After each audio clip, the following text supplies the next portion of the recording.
Welcome to More to Consider. Back at the beginning of the year when I began to podcast, my producer got me on with a gentleman that has a show not in the Hall of Fame, which examines why certain athletes, there's an argument that could be made for certain athletes to be in the Hall of Fame.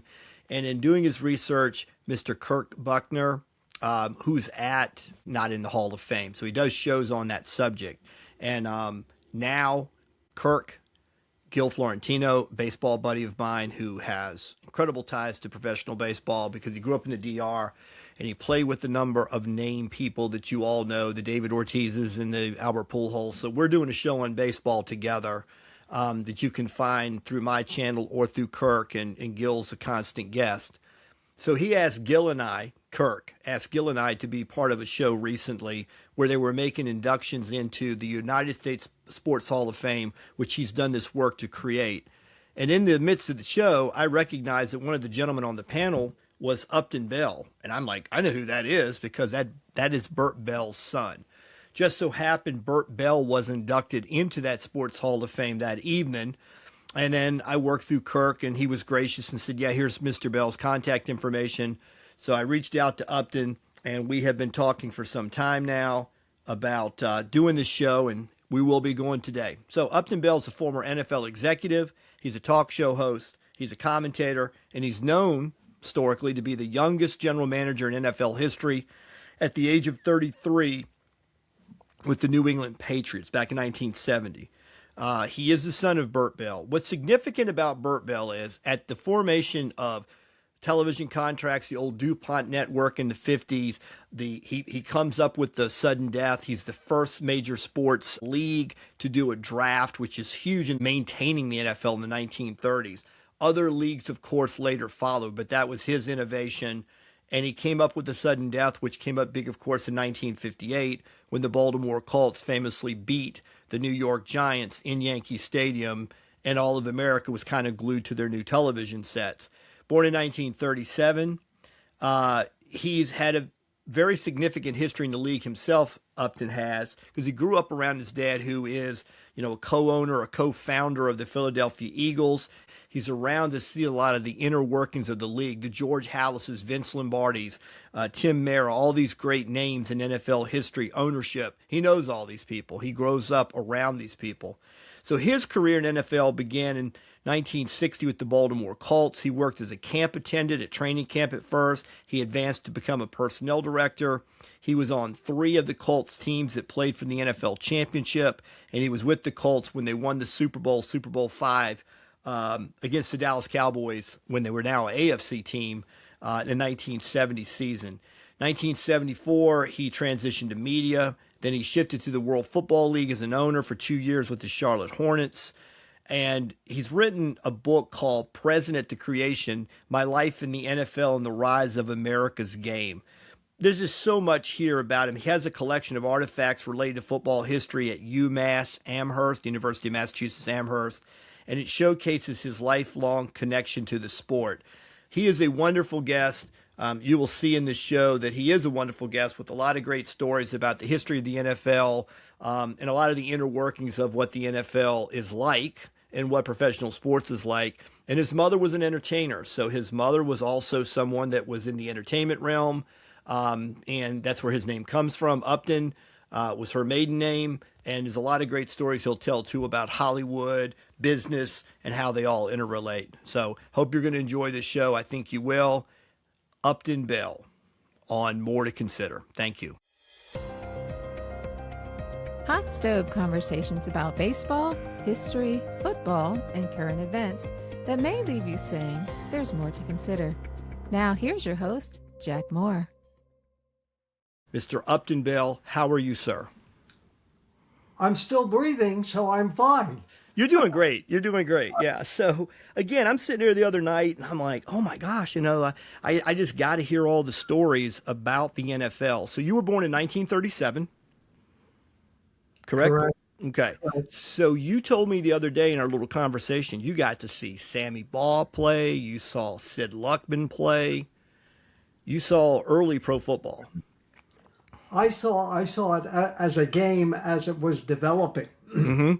The interesting thing is that I'm also the son of a quarterback who Right. led the only Ivy League team to the 1915, 1916, and through the first forward pass in Rose Bowl history.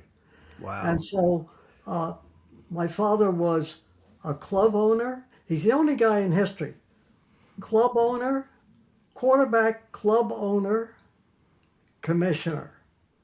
He had all three of those roles. And also he was the head coach of the Eagles when he was both the owner and of course, the head coach. And so he came to that position unlike no commissioner in the history of any sport.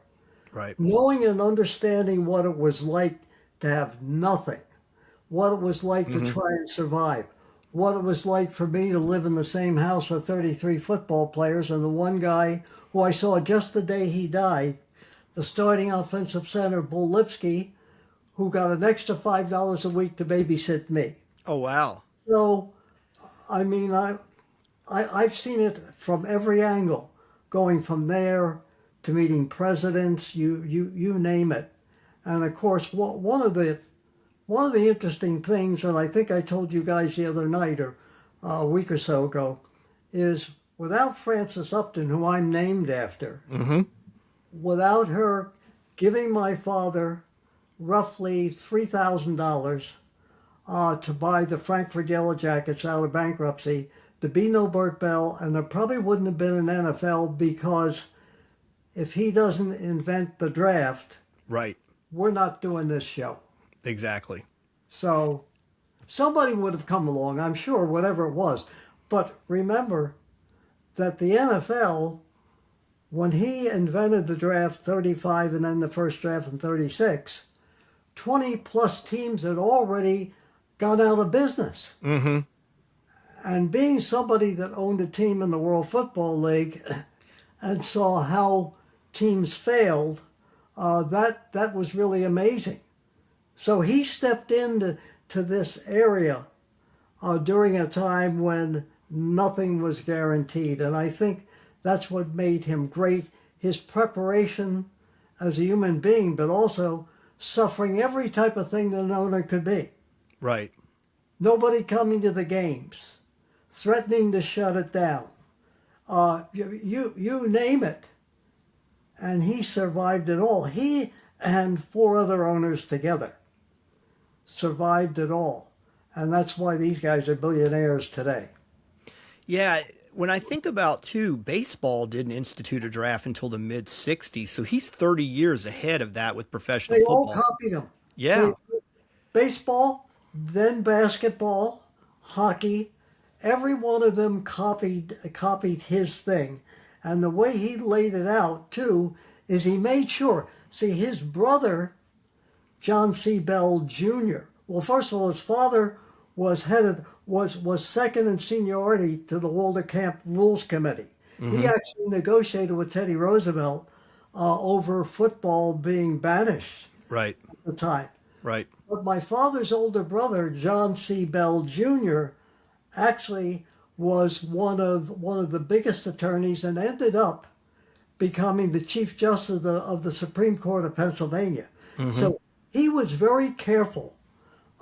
He had talked to him before, as we said, inventing the draft, that it would stand up legally. Right. Because it was challenged over the years. Sure. And when baseball and basketball and then hockey all saw that you could still win in court, that's when they all adopted it. So I would imagine, I'm sure this would make the most sense, the draft was an attempt to stop all the rogue guys running from one team to the next and probably putting teams out of business because they'd all go run to one team if somebody could pay them more.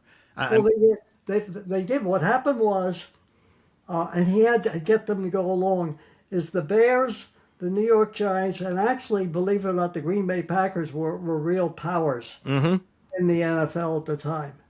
And what he did is he had to convince George Halas, Tim Mara, who was the original owner, and also the people in Green Bay and Washington later on, that this is the best for it. But the real story is that there was a player that he wanted to sign that was a big running back from the University of Minnesota. And he went out there to sign him, and this guy kept jerking him around and said, well, I've got other teams that might be interested in me.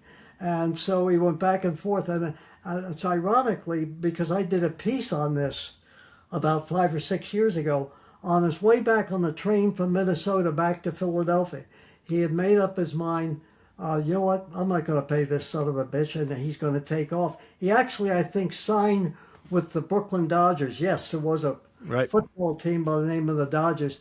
He signed with them, and my father decided that the only way that the Eagles and the poorer teams in the league could survive is if this guy and people like him, as you said, wouldn't be able to run off to the richest teams. But he had to get Hallis in particular, who was the real power, to go along with it. If George Hallis doesn't go along with it, and then Tim Mara says, whatever is good for football, I want to do the right thing. Now today, all of these guys, they would have said, screw you. Right. We want our thing. But they agreed to go along with it, and that's how he finally got them to go with it. The meeting was in Pittsburgh, and he got them all to go along with it. But he had done his homework. Would it stand legally? Would players sue? All the other things. So that's how he did his homework on the other end to make sure. And that's when baseball, basketball, hockey, they all jumped on the bandwagon. When I saw you that first night, part of the reason I was very familiar with you was, as I mentioned, the Game of Their Lives HBO special. I think it was '01, so it's about 25 years ago. Yeah. And I saw you on that, and we were talking the other day about the Johnny Sample story, where Johnny Sample said he got a pick in the Super Bowl III for the Jets, but he played in the NFL early in the 60s, and he was mentioning that he picked up the phone and called your dad. And he said, Johnny, what can I do for you? And he said, I need to get my check because my wife and I are getting a house. And he goes, do you believe you could do that today? And I thought, what a wonderful man your dad must have been, because he's like, here I am, an NFL player, calling the front office, and the commissioner of the league picks up the phone, and actually talks to me. And you had made the point in the video that he used to tell them, what was it, 400 Mohawk. Gentlemen, you can call anytime, night or day, Mohawk 400. Now, as the guy that answered the phone sometimes, and my wife was laughing, I answered the phone at 3 or 4 o'clock in the morning. Right. And that's one of the things I think killed him. He never went to sleep. He was on the job 24 hours a day. And so I would come in at like 2 or 3 in the morning. There in our house, there was a telephone on the first floor, second floor, landing, in the bedroom. And you could hear it when it went off. So I would go in 2, 3, or 4 o'clock in the morning. I'd say, so-and-so is calling, Daddy. He's calling from California. You want to take it? Yes, I'm going to take the damn call. Right. He would be on the phone. I remember one guy who was so famous as a writer, Ralph Bernstein of the Associated Press in Philadelphia. He would call him all hours of the night and day. Bert, I'm checking on this story and I need the answer. He never turned down players. Every player had his Mohawk 400. Writers, you name it. He was the last great commissioner that, he could have just hidden from everybody. And by the way, he would tell the secretaries in the office, don't you ever ask who's calling. You just say, I'll put it into Mr. Bell. And so he would take the phone call. So I could picture Johnny Sample or anybody calling the office and saying, I need to speak to Bert Bell. He'd be right on the phone. And that was the beauty of the whole thing. And I think if he was alive today, in spite of all the, how immense football is in the NFL, he would have insisted, you take the call, but I'm going to answer it. He never ducked any controversy either. Well, to give some more background about that documentary, it's talking about football in the 1950s. So many of the players that played then were World War II and Korean War veterans. So they were tough guys. And it comes at a time, which leading to that 58 championship game, which I think does turn the corner. So much of the groundwork laid by your dad, but pro football becomes a thing nationally as a result of the 50s. And I think you would agree, so much of what I've heard about the fledgling NFL early on, starting roughly 1920 under a different name and becoming the National Football League, college football was it. College football and Major League Baseball was everything. So pro football had a real deficit when it came to recognition. And I think with the advent of television, and you mentioned the DuPont network the other day, which I don't think anyone today even knows, that they picked up the NFL. They were the forerunner. And I remember telling Pete Rozelle when he came in 1970, 71 with ABC's Monday Night Football, which you still have now on ESPN, is I said, that wasn't the first. The first was Bert Bell in 1950, 51, made a deal with the DuPont Network for the Saturday night game of the week. And when I tell you, it was the biggest thing on television. In fact, the NFL designed a white football. I still have it somewhere. With a black stripe around it. You saw the early Johnny Unitas. You saw all of these great players. It became so popular that what happened was the colleges, first of all, called my father and threatened him. And then they said, look, it's really hurting us because we think we should have all Saturday night. Would you do it? He did do them a favor. He did drop it. If he hadn't dropped it, that would have been the golden age from then all the way through. You wouldn't have had Monday Night Football because it would have continued through. But his brilliance at seeing the future. Right. Now, how did all of this happen? You got 5 hours? I can tell you. Yeah. What happened was the Brooklyn Dodgers, the football team, was playing the Philadelphia Eagles in Brooklyn. I think 1937, something in that, 36, 37. The World's Fair was in New York at the time. And so they wanted to show a football game and have it, put into the World's Fair. So they set up the cameras. There's a whole story out there about this because it changed football forever.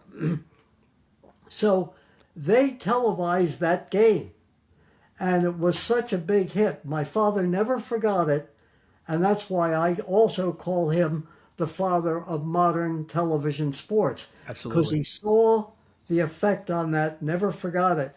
And when his day came to become commissioner, that's the first thing he did. He basically said, this is the most televisable of all sports. So therefore, we want to be number one. And that's what eventually happened. The 50s were incredible. And NFL Films did a great job on it. Ray Dittinger and interviewed me on it and talked about those plays. When I tell you, in the 50s, the game was as wide open as it is today. Now, different circumstances, but that was the real forward pass era. I mean, the aerial circuses with the Rams and all these other teams were really incredible. And ironically, then it went back to kind of running game, and then in the 60s you had great defenses, the Packers, the Giants, the Colts, my team. But then what do we have today? It's an aerial circus. Right. Nobody plays inside. The running back's gone. It's all ballet on the outside. Well, that's what the 50s were. These incredible players. Bob Waterfield, Norm Van Brocklin, you name it. Y.A. Tittle. Y.A. Tittle. Yeah. Johnny Unitas, the introduction of Unitas, who really changed pro football forever. He was the guy in the sudden death game, but even before that, he was the guy. He was Mr. Saturday Night. So you had all these elements that were there early, and then it went back to a certain thing, and now today, of course, you have the aerial circus. But all of those people then, everybody had a nickname. Vitamin T. Smith. That the hangman, Dan Towler, Deacon Jones, Artie Donovan, mayor of Baltimore, Yeah. Gino the Giant, Big Daddy Lipscomb. I mean, and I'm sorry they've gotten away from that today, because if they really love show business, they'd have all these guys involved in it. But they don't. Now it's the owners want to be the big deals. But True. then everybody had a nickname. The ball's thrown up in the air. I went to my father called it preseason, but it was an exhibition game. I went to the one in 1947, an exhibition game before 100,000 people. The Rams playing the Redskins, when you could call them the Redskins. 100,000 people for an exhibition game. The Chicago All-Star game, it was the biggest event in the country. The Chicago All-Stars versus the champions, whatever year. By the way, another interesting note. You know who was named one of the most valuable players of the Chicago All-Star game? Who's that? Jackie Robinson. That's right. UCLA. Yeah. That's right. One of the greatest backfields ever in college. Mm-hmm. Jackie Robinson. Woody Strode. Kenny Washington. Yeah. That's great. That's great. Let me ask you. Jackie Robinson would have been one of the top choices in the country if he decided not to play baseball. Yeah, I have one of those starter dolls that I picked up of Jackie Robinson. I've always thought he's one of the great heroes in American history. All right, let me ask you this, too, because I think a lot of us know, even younger people, a little bit about the AFL and Lamar Hunt and trying to get a job or trying to get a team into the NFL. And, the way he tells the story, one of the NFL owners like, you, dude, I know 8 other guys that are trying to get a team, which got him thinking, well, if there's 8 other guys, let's form a league. So they do. But I think people often forget, you mentioned Los Angeles. I don't remember the exact year that Cleveland entered the NFL, but it was what, the All-American Professional League? Well, first of all, let me take it back, because I'll give you the real history. Yeah. Is the All-America Conference, founded by Arch Ward, who was the most powerful guy in America as the sports editor of the Chicago Tribune. Mm-hmm. My father and a lot of the NFL owners never trusted him because, in his case, he was the Tribune editor, but he had so much power. He helped found the old All-America Conference, Right. which my father finally got to join the NFL in 1950. But in my opinion, the Cleveland Browns and the 49ers, particularly the Cleveland Browns, who went to the championship game 10 years. straight years behind Otto Graham, who is still one of the greatest quarterbacks. People today, they'll give you Mahomes and everybody else, but a great athlete. And by the way, Otto Graham also was one of the best basketball players in college. Mm-hmm. So, I thought they were better. The Browns, 49ers, at least those two, I thought they were better than any team in the NFL. And Right. What happened was my father finally negotiated, got the merger between the two leagues, and the Browns continued on right through the 50s to be one of the great teams. No quarterback or coach, Paul Brown and Otto Graham, won 10 straight years to the NFL championship. I don't care what these people say today. There were less teams. It was harder to win. Right. Today anybody can win. And that's the beauty of the NFL. But that's what happened. And so they joined the NFL. And I remember the opening game. I remember going to Cleveland Browns training camp in 1950, just before they were to play the world champion Eagles. And I saw Paul Brown. And to me, in my book, I said Paul Brown's the greatest coach of all time. Organizer, coach, IQ tests, testing players night before the game. You have to come in, your film study, all of that he brought to the NFL. And I remember saying to my father, when we left there, I said, I think the Browns are going to beat the shit out of the Eagles. And my father said, shut up, don't say a word, nothing. don't you ever say anything to any writer, because they're all hanging around the Bell kids and figuring, Yeah. one of these two dopes going to say something Yeah. that will get their father in trouble. And so I remember the way they beat the Eagles, 36 to whatever it was, 6, and kind of kicking my father. And he was promoting, too, the whole idea that the merger of the leagues, that the Browns were going to be a big thing, which they were. Another little anecdote, where do you think he got the name Taxi Squad? I don't know. I've never heard that story. The owner of the Cleveland Browns, Arthur McBride, owned the taxi company in Cleveland.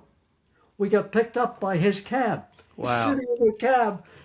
And so when Brown wanted to put players, keep players other than then it was like the 40-man roster, but they still use it today. I used it as general manager. It was called the Taxi Squad. How many people know it's the Taxi Squad because the owner owned the yellow cab in Cleveland? I never heard that before. That makes so much sense, though. Yeah.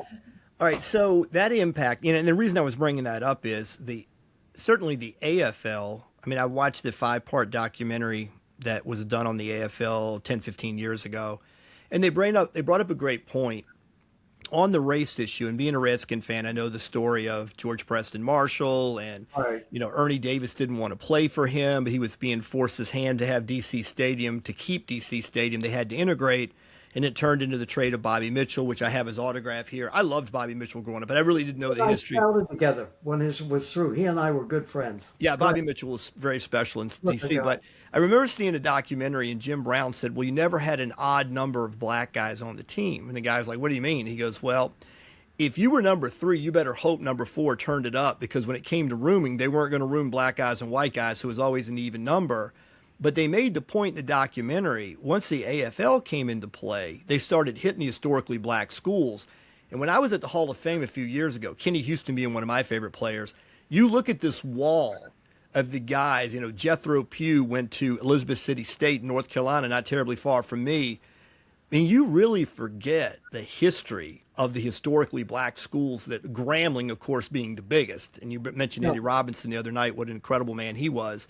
But that AFL, who needed players, opened up this opportunity. Like, we're not really in the game of excluding guys based upon race. So that made a great, there's a great infusion, or there's a great entry of black players in the AFL. So once the merger comes 6 years down the road, 7 years down the road, they get into the Super Bowl era, the whole game is starting to really expand. It's becoming more, of course, more locations around the country, but it's more opportunity. So between that All-American Conference coming into play 10 years prior, now the AFL comes in and creates competition. And that's why I really think, and we talked about this, I really think the NFL kind of peaked in the 80s and 90s, because I think it was probably the right balance of number of teams.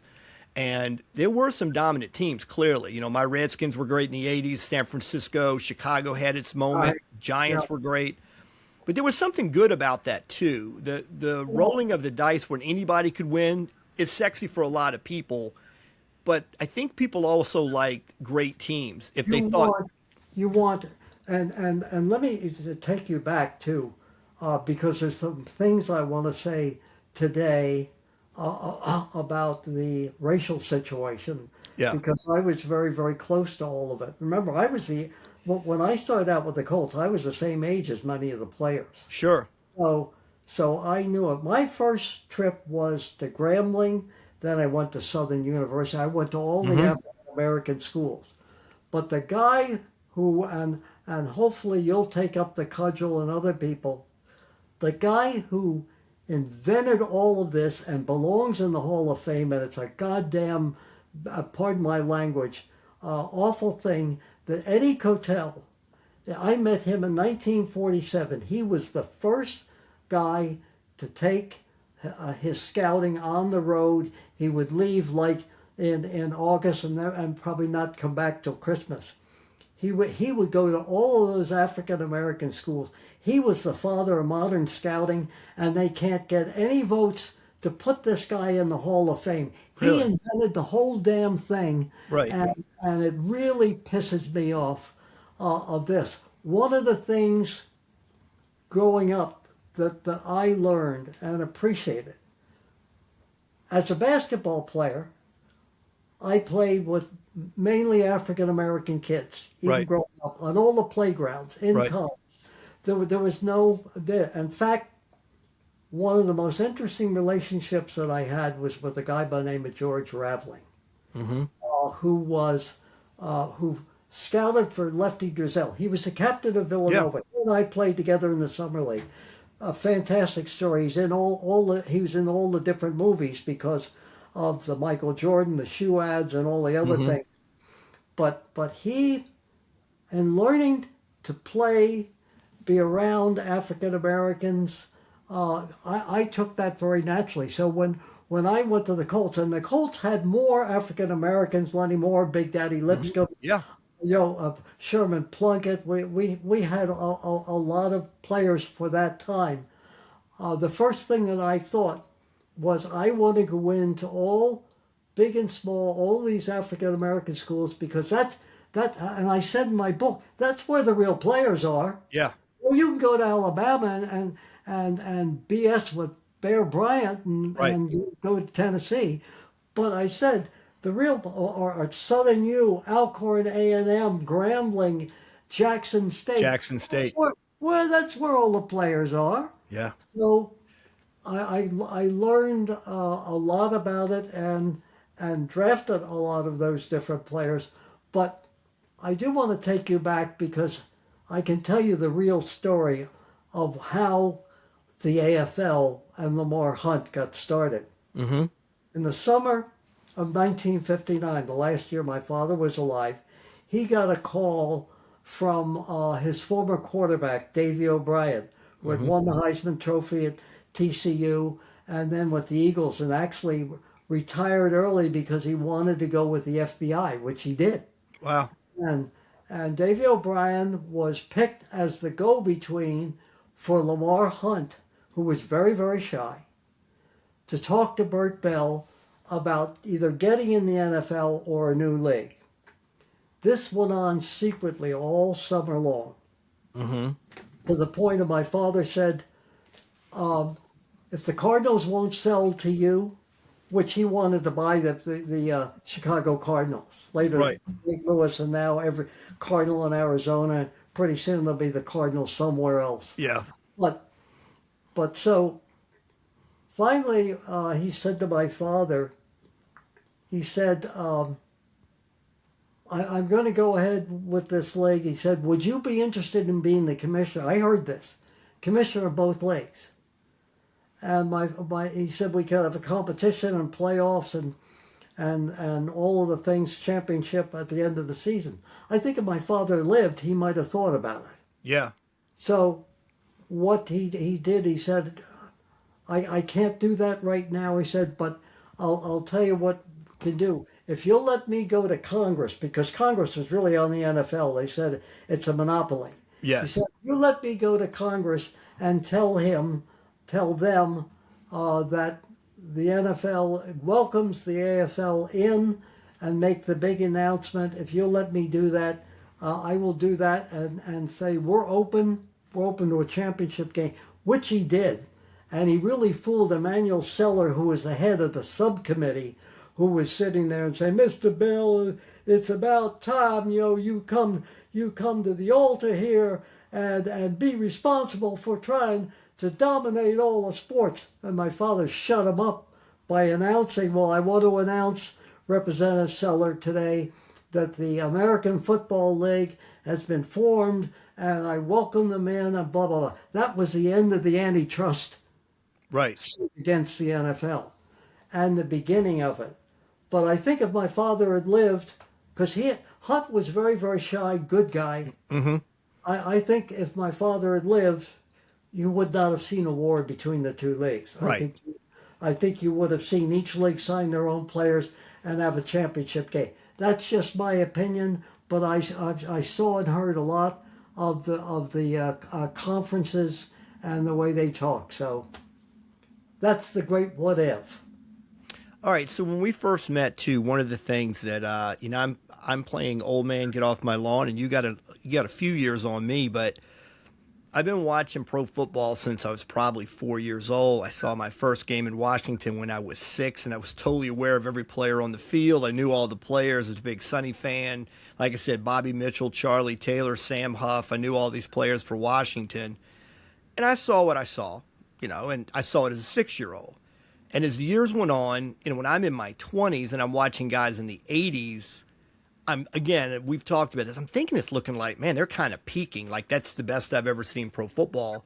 And I do have a towel on the wall I had the ticket from the last game Sean Taylor ever played before his death.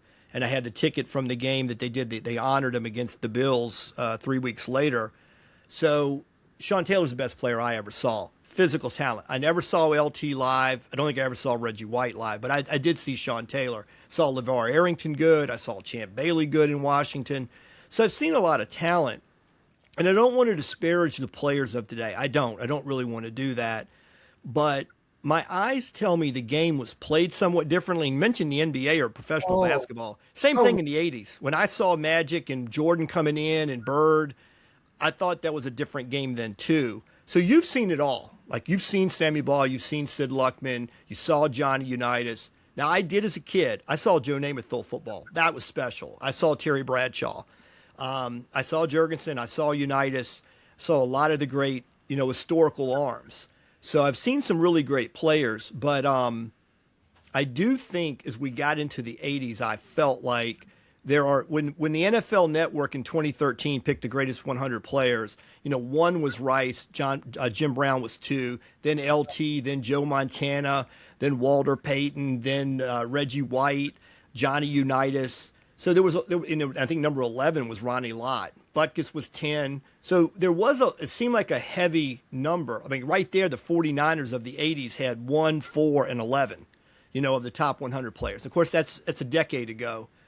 But I did think those teams in the 80s and some of those players, like I don't know that there was ever a better left tackle than Anthony Munoz. To me, my eyes tell me Munoz was as great as anyone that's ever played. So what are your thoughts on where the game's going, where the game's been, and the greatest players you ever saw, whatever era? I would start out with I would start out and say that the two or three greatest I've seen, number one would be Jim Brown. Right. He could play today like it was nothing. Right. He had speed, he had size, he had the ability to break tackles. There's just nobody like him. And in today's game, where it's a wide open game, you don't have to really crack the line. He could hit the line, and people would have. Defense would be set up against him. And again, guys were big enough, not quite as big as today, right, but they were bunched in, and you would get kicked in the face. It was unbelievable. But he could hit that line, bounce off, hit outside, and then run away from you. Right. At 232 pounds. I would say Jim Brown was one. Lawrence Taylor, probably the best outside linebacker rusher I've ever seen. Right. Butkus. Now, again, everything has changed today because they don't have anybody permanently in any position more than 2 or 3 plays. They keep running people in and out like cattle. Exactly. Dick Butkus, best middle linebacker I've ever seen. I'll tell you who wasn't far behind him, and he played both ways.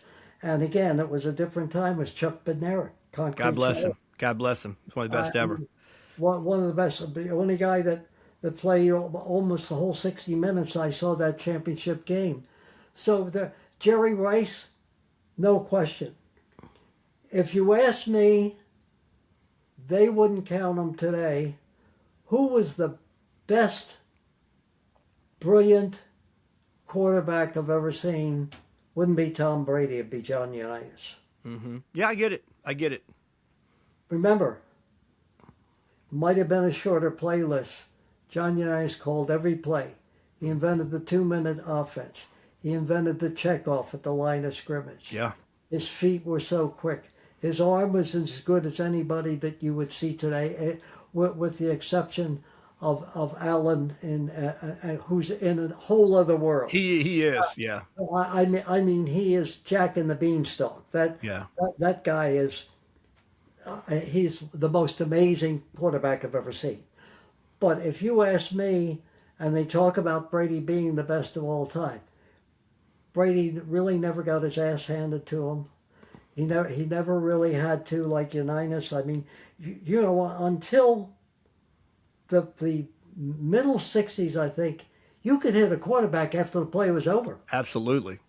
There was no flag being thrown. Right. So, you know, you have to mix and match here with it. But I thought that Unitas, I think Montana, I mean, you... Love Montana. Montana's my guy. I just... You know, and one other thing real quick on Jim Brown. I think a lot of people know it, maybe they don't. He's the greatest lacrosse player in history. I saw him play college before. Yeah. Do you know also he played basketball in college at Syracuse? Yeah, he did. Yeah, he did.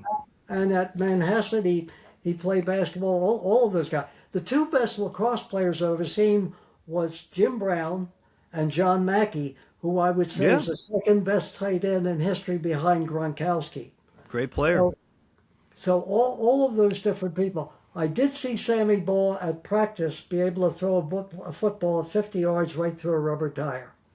Unbelievable arm. And he played defense too, and was considered one of the best defensive players in the league. Now, the players were smaller. I get all of this crap. Yes, yeah. But he also was one of the greatest punters in history. That's right.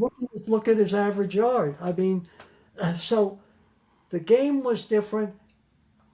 What I find lacking, and I have 3 television sets, my wife will tell you, and so I watch everything. What I think we're missing is, and what was good, even if people hated them, it was good that the Patriots dominated. Sure. It was good that the Chiefs dominated for a time being. But when you talk about the great Green Bay teams, you talk about the great Colt teams that we had, and the sudden death game, which did change football forever. And you had certain teams like the Yankees that you grew up to hate that dominated. We don't have that anymore. Any Tom, Dick, and Harry can win. And I understand, I get it. With 32 teams, you know, everybody's in the race, and that's what they want. But I can't tell you, particularly this year, that I've seen a lot of quality football teams. Right. Name me one that you would say, okay, that was the Colts, or that was the Packers, or that was the 49ers, even the Buffalo teams that lost four years in a row, or the New York Football Giants. Tell me any of these teams, whatever their flaws were then, tell me that any of these teams dominate. Do I look forward to turning on the television and saying, I hope they beat those son of a bitching Giants? Right. I don't do that. Because, and again, I'm totally in agreement with what you're doing. There isn't a player that lasts 10 minutes. Then you look at the end of the season and say, wait a minute, he's just been with 7 different teams. Right. Because there are not enough players, I understand, to outfit 32 teams. The offensive line play sucks. Because you can't, every team can't find some 6'5", 250, 60, 70 pound player, and now they're up to 400 pounds. You can't. The offensive linemen are the hardest thing to find. Yes. As hard as quarterbacks. You don't have that. So I understand it, but I'm watching a lot of teams that I say, oh my gosh, they're in the playoffs. You know, you mentioned, because I think people miss this, Lombardi's first run his only run with the Packers on his way to passing away with the Redskins. It was 9 seasons. First year he goes 7-5 after they had a losing team. Right. 60, he's in the NFL championship, loses to the Eagles. They end up on the 9-yard line. They don't win. Right. And then Bart Starr famously said he was Bart Starr as a player was 9-1 in the playoffs. We lose that game, and Lombardi in the locker room says, "Gentlemen, we'll never lose a playoff game again." Yeah. So they go on to win 2 in a row against the Giants. They're out in 63 and 64, and then they come back and run 3. So in 7 years, he wins 5, is what it amounts to. Right. So how well did you know Lombardi? Knew him pretty well. So what did you think? What did you think? Greatest coach ever? No, I think Paul Brown was greatest. Okay, Paul Brown, right. And when you were talking about the innovations of Paul Brown, he really developed the playbook, right? Everything. Yeah, everything, right. Everything playbook. I would rate them. I would rate Paul Brown number 1, Don Shula number 2, Okay. Lombardi number 3, Bill Walsh number 4, and Chuck Noll number 5. And I knew every one of them. Where'd you have Joe Gibbs? 'Cause I'm a big fan, of course. He's in my top 10. Yeah, he's good. He's a good guy. Well, yeah, and I think he did a great job. But by the time they got to Washington, to the Redskins, the real dynasties were like the Browns. You had a very underrated guy who does belong in the Hall of Fame, Buddy Parker. Remember those great? Yeah. I mean, they won't win till Garfield was shot again. The Lions. But when you look at the Browns, you look at the Packers, you look at the Colts, you look at the 49ers, you look at the Bears to a degree, and I would say the greatest, the single greatest football team, especially defensively, I've ever seen are the '85 Bears. Amazing, no doubt. No, I mean they if they were playing today, they'd still win. Yeah, they went through the McMahon thing, which he was a little injury prone, and then they had to run like Fuller in there at quarterback, and then they went to. Didn't make any difference. But Upton, what I always wondered is what if with that defense they had had a Montana or an Elway, or I'm saying I don't know that they would have been beatable at all. Today. Yeah, they still be winning today. Yeah, they would still be winning. But what I think is lost, and I would try to preach this to somebody, but I understand, and I've learned to let things go. Yeah, is that what I would say is what we're missing is a team to dislike, a team that can win. Now, the Patriots had that. People hated the Patriots, and then there was the cheating scandal and all the other stuff. But they hated the Patriots, and even watching on ESPN in the mornings, and they say, well, it's the end for the Chiefs, and good riddance. Let's get some new teams in there. And I understand that's all true. But you grow up hating the Yankees, hating the Dodgers to a degree, the Giants with Willie Mays, when baseball was really king, and hated Ohio State and Woody Hayes. Yeah. You hated the Packers, you hated the Bears, the Redskins. There were teams out there that you wanted to see, you're handing their ass to them. Right. And you don't have that anymore. No. Well, I grew up with the Redskins, Cowboys, and really George Allen was a big part of that. Because, of course, when Lombardi came to Washington, he's playing against Landry, and they both started with the Giants. And I think people a lot of times don't recognize that whole Green Bay and Dallas, that rivalry of the 60s. Just two guys that were two of the most talented coaches in NFL history that were assistants pretty much running the Giants. And then they get farmed out to the worst situation that you could, Dallas. And then, Lombardi going to Green Bay, which had been a franchise on the downslide for some time. And Landry has to start fresh. No draft going in that first year. They're signing all these players off the other teams. I don't even think they got into the 60 draft. And then they just got to go out there and lose and get their ass kicked. The fact that Landry turned it into what he did has to make him pretty special, too. There's no question. I mean, that was, too, in some ways, the golden age of coaches. But I will tell you a story. In fact, I told the author that wrote the book When Pride Mattered on Lombardi the true story. And again, you got to remember the power that Bert Bell had. Mm-hmm. He went to the Giants. Twice he saved, my father saved Green Bay. Green Bay was about to go out of business because they didn't have a stadium. Right. And my father called Tex Schramm, who had left the Rams and now was the big guy at CBS. He said, Tex, can you lend me $200,000? He said, Green Bay's going to go under. I need the money. Can you lend it? Tex got back to him and said, I'll give you the money, Bert. And my father gave them the money to build the stadium. And there's a picture where he makes a speech there. And who's standing next to him but Tricky Dick Nixon? There you go. For that, the second time is when, after 1959, my father called Tim Mara. And he said, listen, Green Bay's in trouble again. It's not that they need a stadium, but I've got to get somebody out here that can take control of the situation because, the town owns the team. Right. And he said, I need kind of a dictator type. He said, I want your permission to move Lombardi to Green Bay. Okay. And he never got credit for it. He should have, because he's the Wow. one that called them and said, essentially, Bert Bell could call them because, remember, he was a former owner. So unlike these guys, he knew all these people. So he could call Mara and say more or less, send the goddamn Lombardi to Green Bay or we're screwed. That's, For the good of the league, right. For the good of the league, yeah. Mm-hmm. So twice he saved Green Bay, and many times he stepped in other places. Night before the championship game, I want to say 1956, 57, the Lions are playing the Cleveland Browns in Detroit. It's snowing like mad, but in those days, people stood out in line to buy the tickets, and the game was finally sold out by Thursday or Friday.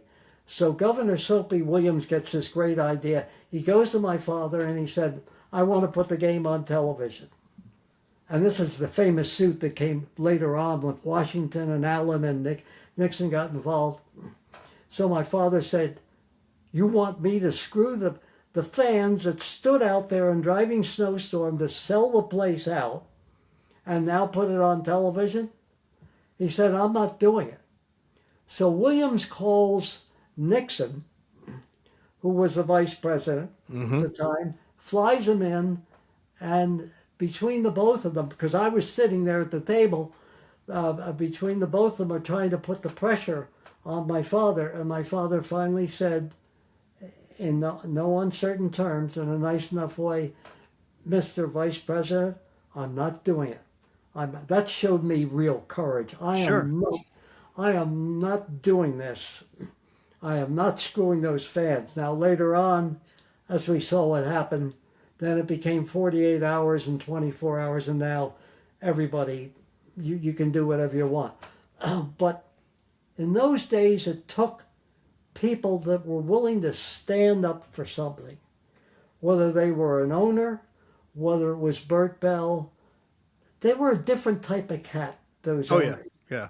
They were, and I will say this about Jerry Jones, for all the criticism of him, and there's plenty to go around, that he's the only one that is the general manager of his team. Right or wrong, he does know football. He does.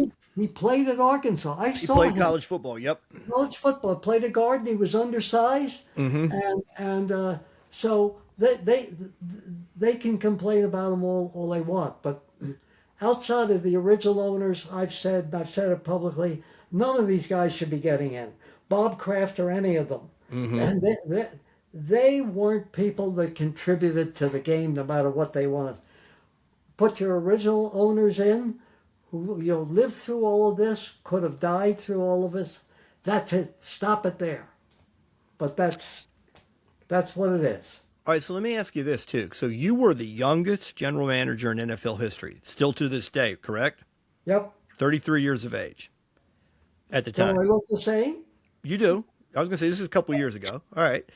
But so give us a little insight on that. I think we all, especially with all the fantasy football now and people can put together their own squads, you mentioned probably finding offensive line talent up to quarterback, maybe the most difficult position. So you were with the Patriots at the time. So were you there? You were there when Plunkett was drafted, or did you come in right after it? I came. I had Plunkett rated number one. We at the Colts. Gotcha. when we won the Super Bowl, they made me stay for the draft, and I said that I rated Plunkett 1, Archie Manning 2, and Dan Pastorini, who signed with Houston, was pretty good, number 3. And I was trying to figure out how to get Plunkett to the Colts, but then I was trying to send a signal to the Patriots, do that. So Yeah. it was my first year, and what I saw was I was going to have to come in and tear this whole organization from top on down, and redo the whole thing.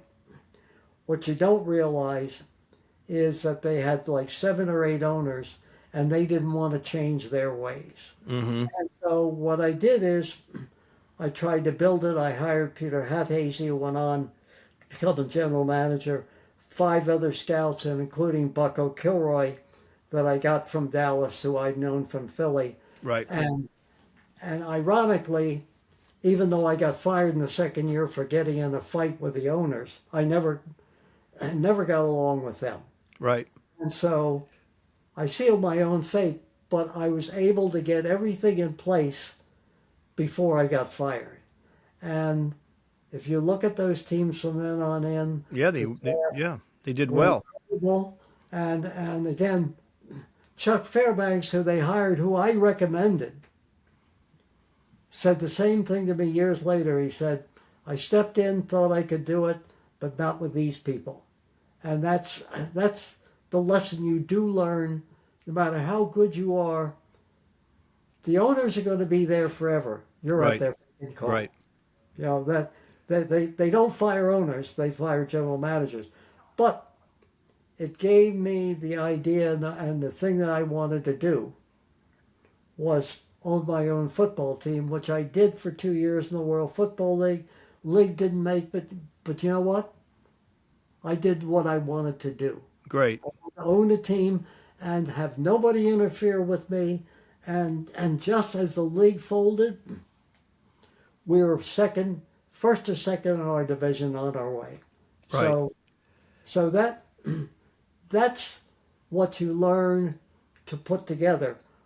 But all of the things that I saw, I went to my first training camp when I was 9 years old. And I never saw myself as a child, always saw myself as a young man. Right. I remember going to the Bears training camp, 1946, George Hallis, the Monsters of the Midway, Sid Luckman, Ed Sprinkle, Kenny Cavanaugh, George McAfee, all those great players. And we're walking off the field one day, and those practices in those days, you kill each other. Mm-hmm. No, it's not nothing controlled today. Only a certain amount of padded practices. Then you hit every day. So I remember walking off the field because and one of the players looked at me and saw I was a little distressed. I think somebody got kicked in the head or whatever. And walking off the field, the guy kind of put his arm around me. He said, "You know what? This ain't bad, kid. This beats killing people. They're all soldiers. They're all veterans, right? Exactly. They're all veterans." And I thought, you know what? That's where the game was really realistic. All these guys that had come back from seeing awful things, Yeah. killing people, seeing people being killed by them. And that brings another interesting story. There is a book out called The Steagles, Mm-hmm. on how Bert Bell merged the Eagles and the Steelers to save the league during World War II. That there's no way they could survive. Right. He also pushed a vote, and only won by one vote. He said, "Gentlemen, if you close down," he said to the other owners, "if you close down now, you'll never open again." Mm-hmm. Right. A very famous book out now it's been out for 6 or 7 years. And I did get in contact with the guy who wrote the book. He's in my other Upton Bell book collection. So, lot of history. So when you're growing up, are you at the 48 championship game? Did you go there and attend in person? I went to all the championship games. All right, no, but wasn't that the one that was the blinding snow? Absolutely. And there's a Steve Van picture. Buren? There's a picture great story behind it. There's a picture of the tarp being rolled off the field in the middle of the show story. Bert Bell is helping the players, Right. the commissioner, roll it off the field. The other part of the story, and I was there, yes, both my brother and I was there. Steve Van Buren got up in the morning and looked out and said, no way they're going to play I this. heard that, yeah. Not going to play. They call him and they say, God damn it, where are you? And so what he did is he got a cab, then he got a bus, and then he got a train and arrived there just before kickoff, and of course scored the winning touchdown. But the whole thing, the day before, my father had sold the first national TV and radio contract. Right. And the Cardinals had voted, I heard the conversation, they had voted to not play the game. So my father called in to the locker room, make sure everybody could hear, and said, you're going to play that goddamn game.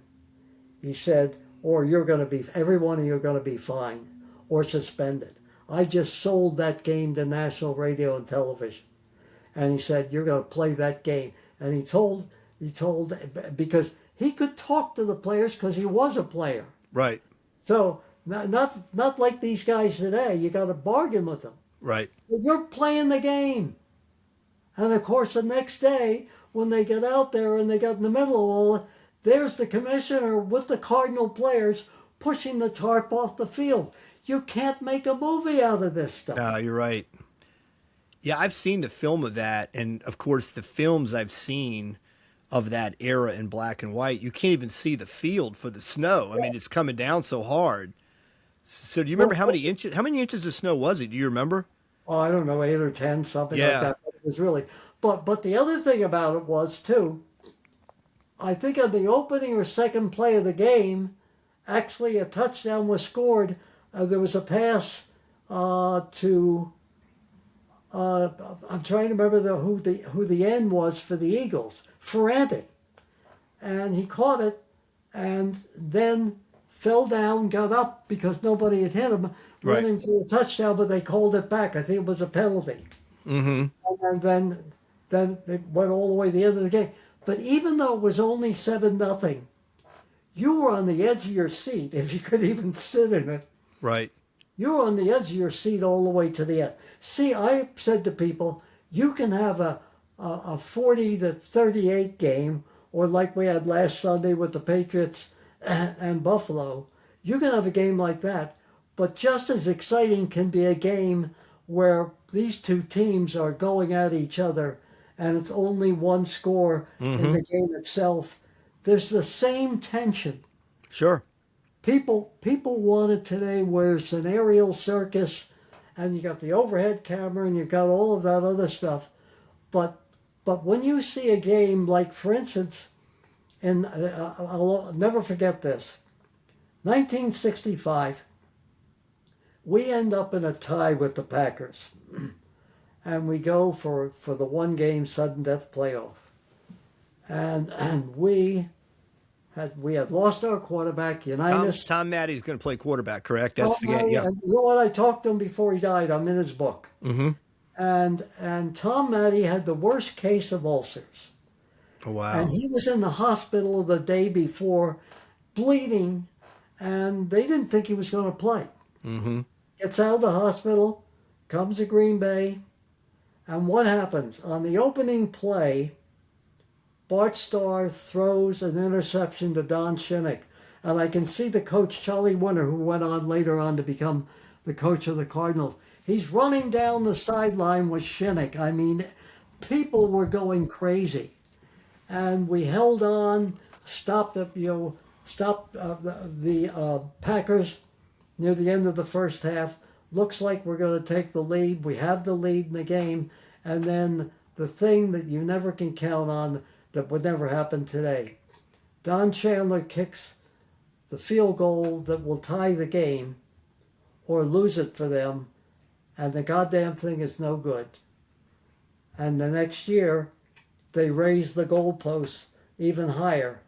And Shula never forgot till almost the very end of his life to the referee who called it good. You could see it wasn't good. I was on the Right. field. And to lose it like that, and then the Packers go on to beat the Browns, and that's it. There were a lot of great what ifs between the Packers and ourselves during that 10 years, where either they or us could have gone each time.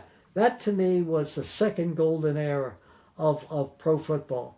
The two great teams, the Colts and the Packers, and the Browns on the other side. It was an amazing time. And you played 60 minutes. You know, you're not, you know, George Allen was the first one, you saw him, was the first one to actually have free substitution, take two linebackers out and put two defensive backs in, this and that, which is the great way he did it. Anyway. Yeah, Allen, I actually heard Billy Kelmer say that once. You know, I wasn't a real big fan of how he handled Sonny Jurgensen, but Sonny had his history too. But when Sonny got hurt in that 71 season, last preseason game, it gives Kelmer an entry. And I was at the game here, 3 or so years ago when they retired Sonny Jurgensen's number, and the guy that gives him the plaque is Billy Kelmer. So him and Billy Kelmer have remained best friends. But Kelmer made a really good point. He said, we came to camp that first year, and everybody's a Rams cast off, and I'm coming from the Saints, and you know, Allen brings in 20 new guys, and most of them are Rams that he brought with him from L.A. Always did. And he said, we're sitting in the first meeting, goes, guys, we're going to shake things up. We're going to be better than people think. They go 9-4-1, make the playoffs. He said, but he was doing innovative things defensively that no one had heard of yet. Way ahead of everyone. And the real emphasis he put on specialty teams was way ahead of anyone. And we blocked a lot of kicks. I remember as a Skins fan, a lot of blocked field goals, a lot of blocked punts. That's how he won. And you know what? Everybody in the league hated Allen. You know why they hated Allen? Because I had hired the head of the waiver wire from the league office. Allen cheated on everything. And what he would do is he'd even trade draft choices for players that he didn't have. That's exactly right. I mean... Well, that became famous. They had to resolve that once because he kept wheeling. He kept wheeling and dealing, and he deals. He didn't have the choices. The choice was already gone, and he's dealing it again. Yeah, absolutely. It was great. He interviewed me once. He wanted me to come in and work for him after the Patriots, and it was a great interview. And I said to myself, "No way I'm going to work for this guy." I don't want to end up being one of the plumbers out of the Nixon administration. Yeah. You were a CIA agent if you worked for him. Yeah, it was an interesting time. Though. Great. Again, where are all the characters? They're all gone. Yeah. As a Skins fan, though, I always wonder, because I know Jurgensen's history. You know, we talked about it before we got on. He was a lifetime 2-game under 500 quarterback. But, you know, he had the good start with the Eagles and everything came off. And then when he went to McPeak in Washington, followed by Otto Graham, he was just under 500 teams. What's interesting is, he started. The Hall of Fame, though. Well, that too, but he was way ahead of people statistically in his time. Well, in that 67 season, he sets the record for pass attempts, completions, and yards, 37-47. And in that year, Taylor finishes 1, Jerry Smith finishes 2, and Bobby Mitchell finishes 4 in receiving. I mean, that's not, in any era, 1, 2, and 4 are your 3 primary receivers. But I'll say this about that time period with Jurgensen. Do you know he started 14 games for Allen? He started 14 games in the 4 years. How many do you think he won? All 14. 12. 12 that he started. And in that 72 Super Bowl season, I was at the first game. He started against the Eagles. And actually against New England in 72, Billy Kelmer goes up to New England and throws 3 touchdowns, but they lose by a point. They had a block punt that Bill Malinchak blocked and tried to recover before it went out. They called it a safety instead of a touchdown. Washington loses. Allen announces that week that he's going to start Jurgensen. Sonny comes out first half, throws 3 picks, then gets it together. They win 14-0. Then he wins against the Cardinals, and then he has 2 late drives against the Cowboys to beat the Cowboys. The next week, torn Achilles tendon. So I always wonder, because he told a story that Don Shula before the game came to him on the field, Super Bowl VII, and said, "Sonny, I feel terrible for you. I know how hard you worked to be in this game. It would be a better game if you were around." And then he said Allen put him in a room that was one of the luxury boxes for 12 people alone. Wouldn't let him correspond with Billy Kilmer, wouldn't let him help, wouldn't let him have anything to do with it. Allen always wanted people to work for him that he knew he could control. Right. And Sonny was not that. Sonny was not that. Sonny wasn't going to put up with any of that bullshit. But because I can almost portray how Allen was. You know what, Upton? We got you coming in here, and you're going to be real good to George, and blah blah blah. And Sonny, somebody like Sonny would go, "Oh, what bullshit." Whereas Kilmer, who didn't have that type of ability, was perfect for Allen, because Allen was a guy that was always looking for a player that didn't have a lot of ability but would pay attention to him. I got to meet a Redskin who's up in age. I'm not going to mention his name, but I got to meet him through some channels. And I asked him, I said, and this is pretty well known, I said, how did you guys feel about playing either in front of Sonny Jurgensen or Billy Kilmer? Because we loved them both, and they loved each other, so it was never an issue. And he said both of them would kind of get together and find out that what Allen had said to either one of them individually was a lie to the other. So they knew that he was trying to stoke both of them. So Sonny and Billy said they would ride to the practices together, and they'd see a "I Love Sonny" sticker that people had at the time, and Billy Kilmer would flip them off, and then Sonny would wave, or they'd see the other, and they would laugh about it. But he said the one thing they mutually were in agreement on in '74 was they both hated Theismann. So it was a funny thing. He's like, the one thing, he's like, whatever we do, we're not going to let him play. And then there was the 1 year, and then Sonny was out, and of course Theismann goes on, and he laughs about that. Theismann laughs about it today, that he was the young quarterback in a veteran-laden team, but I do think it was really neat. What Kilmer did say too is when I got to Washington, Sonny and I talked, and I said, look, neither one of us have been on a winner, and I think with this defense and the scheme, we're going to win. So let's pull from the same end of the rope, and they did. They just decided they were going to be best friends, and they were. They were supportive of each other, and it was an interesting time. But I think you go back and watch that Super Bowl VII. Twilly scores the touchdown, and then they punch one in on the ground. Kilmer throws 3 picks. He hits the goalpost, or he hits the crossbar on one throw that would have been a touchdown. And they just can't do anything offensively. They block the field goal. Mike Bass takes it in. It's a 14-7 game. If they'd had any kind of offense that day, they could have been really in that game. I mean, they gave up 14 points to the Dolphins. It was a Dolphins day. It was. But, I mean, again, everything offensively seemed to backfire. And, if Kilmer throws that touchdown when he hits the crossbar and Jerry Smith's waving his arms wide open in the back of the end zone, it makes it a tight game then. Who knows? But it was frustrating to me because I thought, man, if Sonny was in this game right now, he'd be lighting it up. But different guy. Yeah, different era. The most important thing is football again. One game and you're out. Oh, yeah. Have a bad day, unlike any other sport. Best of 3, best of 5, best of 7.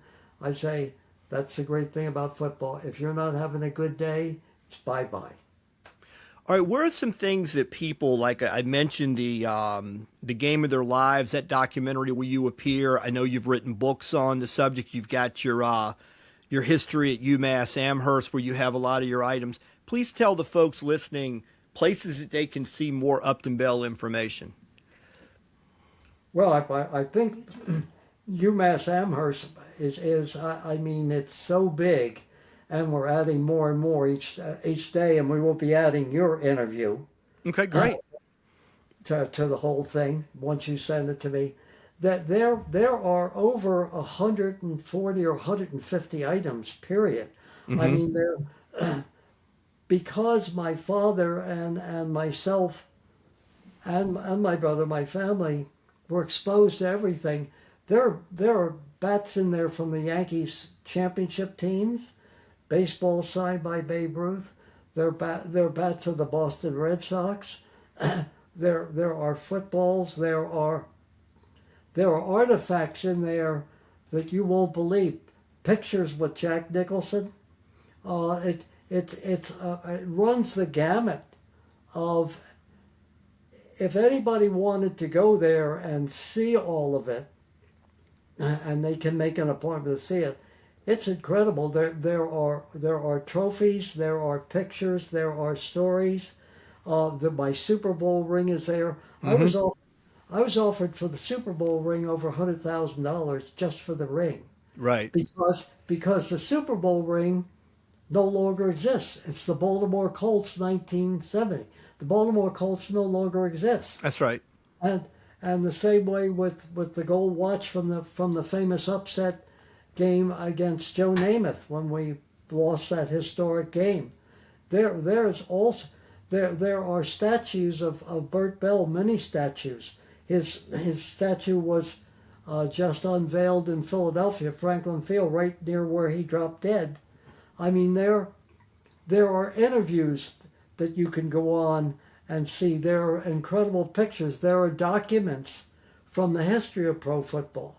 And there's one of the things that I think is really interesting is on my father's side, her father, my grandmother's father, Florette de Benneville Bell, her father was one of Abraham Lincoln's closest friends. Wow.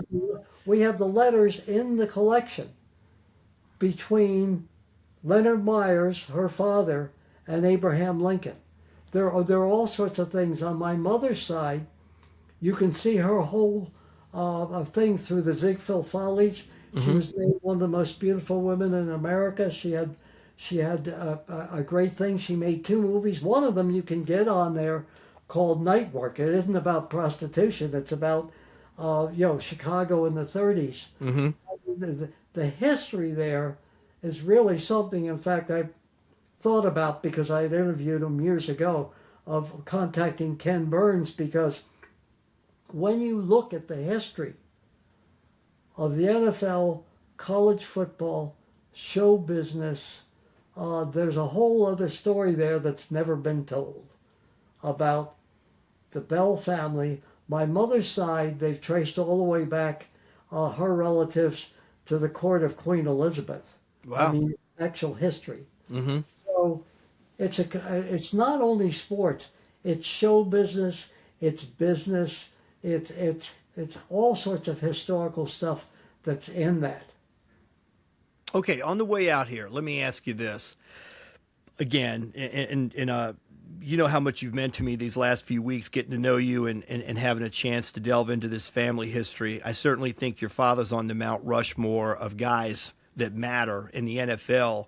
Who do you think are the other big figures? And then the last question I'll ask you is, who still belongs in the Hall of Fame? You've mentioned some people, but who else is on your Mount Rushmore of, we don't have an NFL minus these people? And I think your father's clearly on there, but who else do you think are really going to be the big key figures in the history of the game? Well, I certainly would think Paul Brown would be. Mm-hmm. Yeah. There's no question on that. I would add George Halas. Yep. I mean, one of the founders of the game. I would also put in there the forgotten figure, Jim Thorpe. Yes. A lot of people don't remember he was the first commissioner of the NFL. Not that, I mean, they wanted his name. Sure.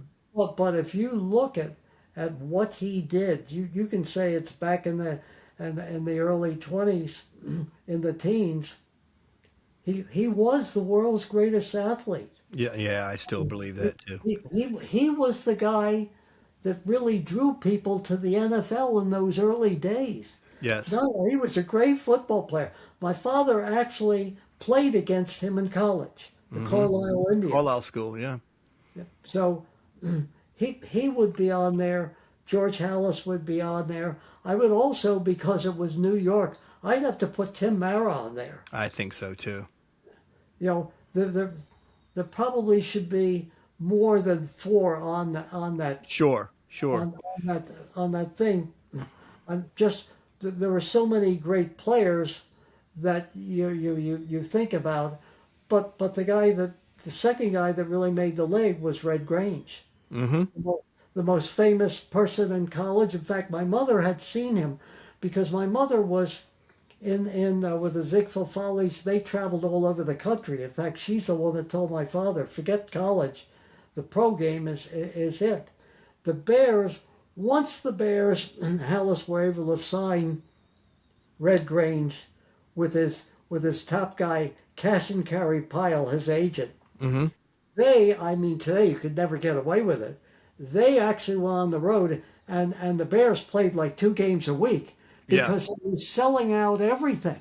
Mm-hmm. I mean, that was the beginning of really selling the NFL. You had Thorpe, but Red Grange was the guy because everybody knew, the Galloping Ghost. Mm-hmm. And so that really sold the NFL, and being on the Bears with the Monsters of the Midway. So I would have to put him on there. I would probably need more than 4 spots on there. I got you. I agree with that. Well, and that brings up a point, too, when you're talking about Red Grange. And I know a little bit about the history. You mentioned some of the NFL greats, including Sammy Baugh, that appeared in motion pictures. My mom was born in 31. My mom just passed away. She was born in 31. My dad was born in 28. So my mom more was into Hollywood. She was a daughter of a federal agent. She lived a multitude of places, including Washington, D.C. for a stint, Ohio, Alabama, South Carolina. So she was really into Hollywood. And she used to talk about the movie tone news being such a big part of how you stayed. Yes. Yeah, if you went to the movies. So wouldn't you agree that probably, given the fact you're born in 37, a lot of what you found out about pop culture and what was happening was by going to the motion pictures? Fair? That was it. Yep. The movie theater, it'll never be the same again. You got Netflix, you got all the other things. Yeah. The movie theater, particularly during the Second World War, was the gathering place for everyone. And you wore a shirt and tie. The women got dressed up to the nines. It was like you were going to some nightclub. Right. And everybody gathered there, and they talked about. I can remember stories of hearing about who was dead and who wasn't. Right. It was the great gathering place in America. It's all the things that we miss today. Yeah. The greatest generation. It was the greatest generation. And forgive me for the people who watch this who will say, well, you're living in the past a lot. Not really. I really appreciate today, but I would have to say, we look at what's going on in this country now. Right. Without getting the political thing. In those days, the wars, the hard financial times in this country, the Great Depression, Yes, sir. brought everybody together. We all, you could be Catholic, non-Catholic, you could hate somebody, not hate somebody, but when you came to that theater and you sat down with other people, and there was the movie tone news, but then there was the break when you get up and people would talk, and then you would go outside the theater afterwards and you begin to talk. How is so-and-so? Did he survive Iwo Jima?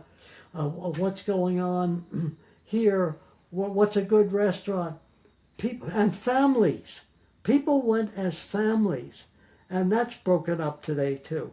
I would have to say the hardest time was during that time, Great Depression, but the happiest time for me was going to those theaters, going to those sporting events where the weight of the world was lifted off your shoulder. There was always somebody that could cry on your shoulder or talk about it. That time will never return. And in fact, I can remember 2 movies.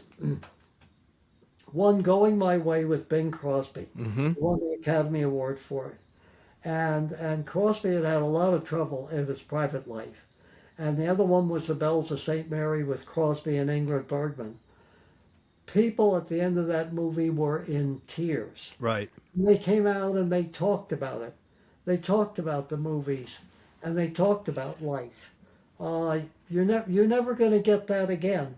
And you know what? That's sad. Yeah, the world is just so different. And I remember, like I said, my dad passed away at the age of 92. And when he retired as a sheriff, I got a picture of him when he ran for sheriff. Matter of fact, a lot of people are familiar with the Loving versus Virginia biracial marriage case Yeah. that came out of Virginia. My father defeated the sheriff that arrested him. My dad was sent there as a state trooper. He went on to defeat that man, and he served 28 years as sheriff. So when he retired, they put together like a montage of things in his life on a VHS tape and in a VHS player. And we came home and he popped it in and all. And I said, "When did you first see a TV?" He's born in 1928. "When did you first see a TV?" He goes, "I was in Lynchburg, Virginia one night in 1948, and there was one in a window at some shop in downtown Lynchburg." And I said, "At that time, did you think you'd ever see yourself on a TV, like on your own TV?" And he was like, "No, and that's technology from 1991. And it was shocking to him to think that you could make a record and pop it into a device and then watch it on TV. But he said his first TV was 20 years old. He was 20 before he saw TV. One of the other many interesting things in my life was I was outside of Selma, Alabama. I write about it in my book. The day that Martin Luther King was gassed and beaten. He and the whole group were gassed and beaten, and I was at a gas station outside of Selma because I was going to drive through Selma. I didn't do it on my way to Alabama, University of Alabama. Mm-hmm. And I pulled into a gas station, and I looked up. Now, remember, I was 23, 24, a kid, Right. Still a kid, even though I thought I was an adult. Right. And I looked up, and it said, I won't use the word, no blacks here. And I just casually said to the guy, "Geez, that's awful." I should never have said that, because he said to me, "If you don't get your ass out of here, I'm coming out with my shotgun and I'll blow your goddamn brains out." And I took off pretty quickly. But the other time was I was in Memphis the day that Martin Luther King was assassinated, and was at Memphis State looking at players. Wow. And I remember the coach saying to me, he said, I think you shouldn't stay an extra day. I said, "Well, there's a player I really want to study." And he said, "No," he said, "the Martin Luther King is coming in today and is going to be leading the garbage man strike on Friday." Mm-hmm. He said, "This is not going to be a place that you want to be." And so, ironically, I went back to the hotel, canceled my room, got a flight back to Baltimore, and on my way out to the airport, I drove right by the Lorraine Motel. And when I got off the plane and looked up at the screen, he had been murdered not long after I left. So you rode by the Lorraine Motel just before the shooting? Yeah. Wow. My life has been, I'm like the guy that's been everywhere. Kind of the Forrest Gump thing. You've seen. Yeah, Forrest Gump. Yeah, that's Yeah, what people said. I mean, I can tell you everything, including interviewing George Herbert Walker Bush in the White House just before the invasion. Mm-hmm. And they were going to cancel it. And he said, "No, I told Mr. Bell I was going to do it." And I will tell you this, of all the powerful people I've been around in my life, that guy was the best. Forget the politics, forget what happened to him. You would never know that guy was the most powerful man on earth. The way he treated me, the way he treated his family, and we had a great conversation. I mean, it played over 4 or 5 nights around the country. Because I took it in a different direction. Right. Including at the end, I said, "Mr. President," I said, I know there are a lot of things that you have to give up in life. I said, "But is it going to be difficult for you to give up broccoli?" He hated goddamn broccoli. Yes, he did. and he was wonderful. And I asked him, "How do you think you'd like to be remembered?" And he really loved Nolan Ryan, and he loved baseball. Oh, yeah. and he talked about it a lot, and he didn't dwell as much on the problems that he was facing, with Kuwait and Yeah. all of the other things. And they were going to call this thing off that day because he was meeting with his cabinet, and he said, I told him I was going to do it, and I'm going to do it. How many people do you think would do that? That's They awesome. wouldn't. They just say, goodbye, get out. Collection. Huh? It's in your collection. Yeah. Oh, by the way, the interview is in my collection. You can click on. I want to see that. Yeah, definitely. You can click on and see it Upton Bell with collection. my in the collection. And there are many other interviews that eventually will be on there, like yours. Well, Because- that reminds me too, because I'm the Kennedy assassination nerd because as a kid my mom studied it, and got me involved in it, and I wrote a master's thesis. So we talked about this the other day. One of the big things when Pete Rozelle passed away was everybody said, his greatest regret was playing on the weekend of the assassination, and the AFL didn't.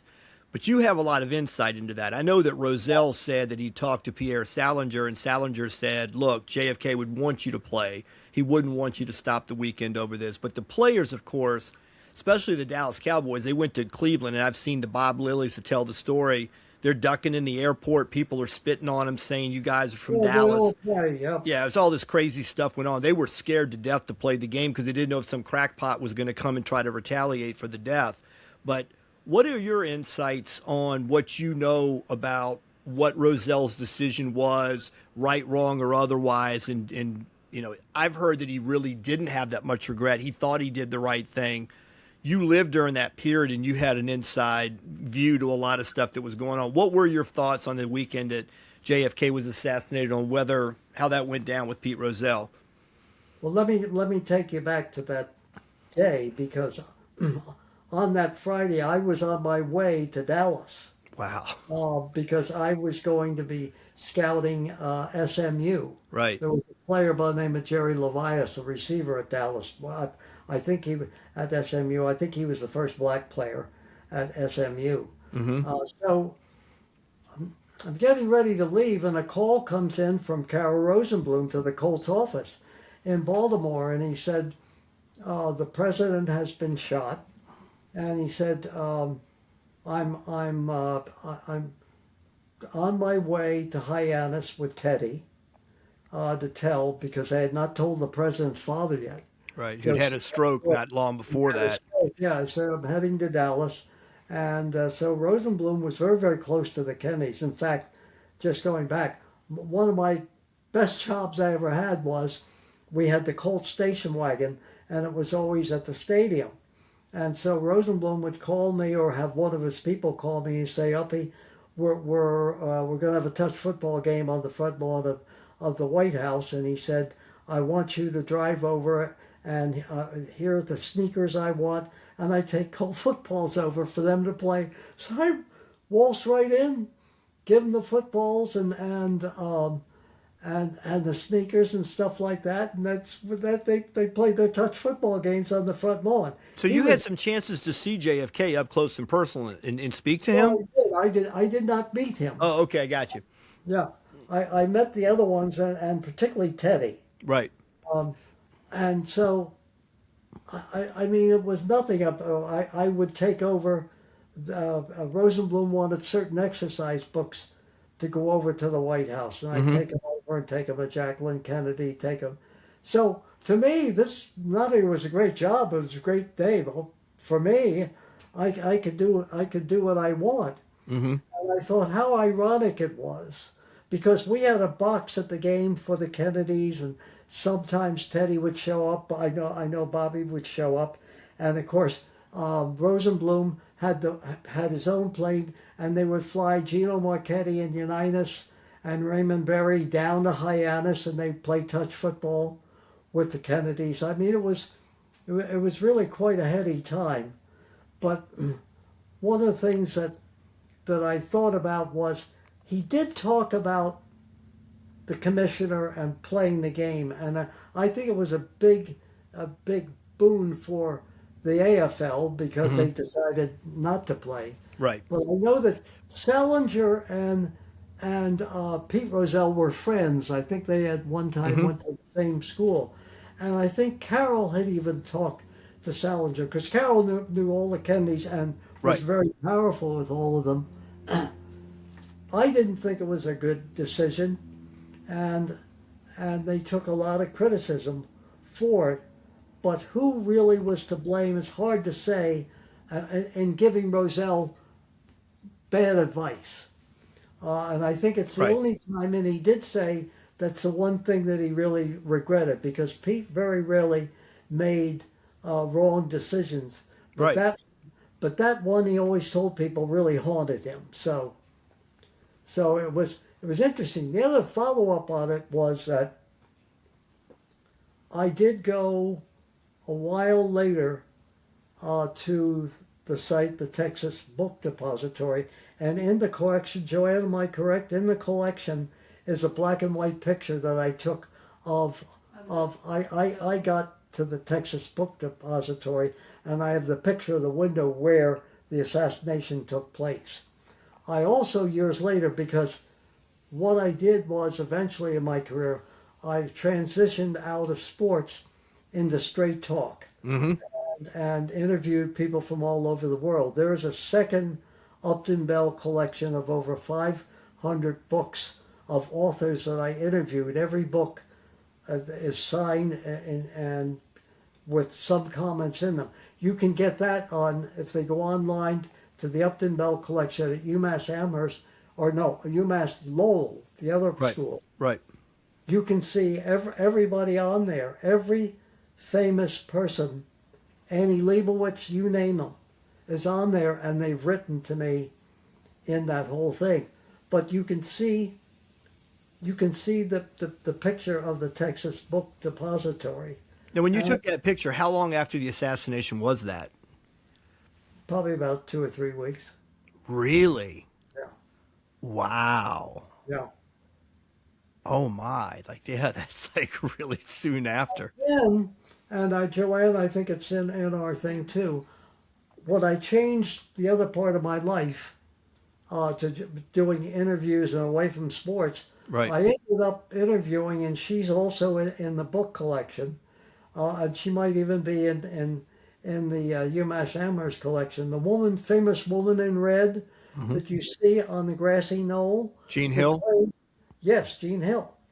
And so she and I, she flew in. I interviewed him. She signed the book, and she told a fascinating story about everybody on that knoll sooner or later either died Yes. in a very violent manner and everything. And a lot of people tried to dispel what she said. She did get in her car one day, and it was on the top of the hill. She started up and halfway down realized she had no brakes, and she thought she was being set up like the rest of them. Now, whether that's ever true, I don't know, but she was a fascinating character, and it's from changing from sports back and forth between sports and the real world. I got a look at life that very few people will ever get a look at. That is so interesting. Yeah, it's fascinating because I've on the podcasting I've dabbled in. I do have a great deal of history knowledge or interest in law and everything else I've done. But I always think that when I think of sports, and I think you and I are kindred spirits here, I think of the history of. That's why I find you and your family so fascinating in your life, because it's not only the sport, it's the how did we get to here, and who are the pioneers, and who are the people that we have to recognize. We don't have the sport minus these people. And and I think that your father would agree. Your father living today would agree. He wouldn't have traded it for anything. As tough as it might have been to do, in some sense, you could only do it then because there was no other way, right? I mean, you had to do what you had to do. Not only that, he made history. Right, right. Nobody makes history today. No, You not the same way, no. know, no, he made history. And the other interesting thing is the other part of my mother, which I'm going to talk to somewhere along the line to Ken Burns, who I interviewed when he first came out with his first projects years ago, is Frances Upton not only knew football, but as I said, she put the money up for it. But basically, she was a roommate with if you've ever seen the movie Love Me or Leave Me with Doris Day and Jimmy Cagney, and nominated for an Academy Award, Doris Day played my mother's roommate, Ruth Etting. And Ruth Etting was engaged to Mo the Gimp Snyder, who was Capone's friend and Machine Gun Ned McGurn. And they both had to sleep with guns under their pillows. Wow. For fear that Mo the Gimp, who was so jealous of her, would threaten, I'm coming in and blow your goddamn brains out, but whenever he got drunk.